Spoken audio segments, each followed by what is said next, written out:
اذان کا جواب دینے کا مہتو۔ عبداللہ بن عمر رضی اللہ تعالی عنہما کہتے ہیں کہ میں نے رسول اکرم صلی اللہ علیہ وسلم کو فرماتے ہوئے سنا، اذا سمعتم المؤذن فقولوا مثل ما يقول ثم صلوا علی فإنه من صلى علی صلاة صلی اللہ علیہ بها عشرا۔ ارتھات جب تم مؤذن کی آواز کو سنو تو تم بھی ویسے ہی کہو جیسا مؤذن کہتا ہے، پھر میرے اوپر درود شریف پڑھو، نشاندہ جو میرے اوپر ایک بار درود شریف پڑھتا ہے تو اللہ تعالیٰ اس کے اوپر اپنی 10 رحمتیں، اپنے 10 انوکمپا کو اوترن کرتا ہے۔ صحیح مسلم حدیث نمبر 8 سے 49۔ عمر بن خطاب رضی اللہ تعالی عنہ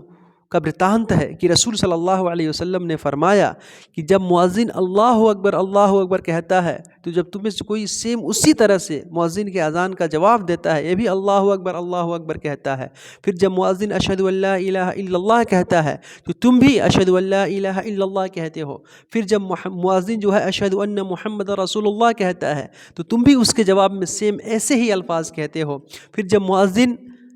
حی علی الصلاۃ کہتا ہے تو اس کے جواب میں جب تم لا حول ولا قوت الا باللہ کہتے ہو، پھر جب مؤذن حی علی الفلاح کہتا ہے تو اس کے جواب میں لا حول ولا قوت الا باللہ کہتے ہو، پھر جب مؤذن اللہ اکبر کہتا ہے پھر اللہ اکبر کہنا ہے، پھر جب مؤذن اخیر میں لا الہ الا اللہ کہتا ہے تو ہمیں بھی لا الہ الا اللہ کہنا ہے۔ اللہ کے رسول صلی اللہ علیہ وسلم نے فرمایا کہ جو بھی ویکتی مؤذن کے اذان کا جواب دل سے دیتا ہے وہ ضرور سورگ میں جائے گا، وہ اوشیہ سورگ میں پرویش کرے گا، وہ ضرور جنت میں داخل ہوگا۔ صحیح مسلم حدیث نمبر 3 سے 85۔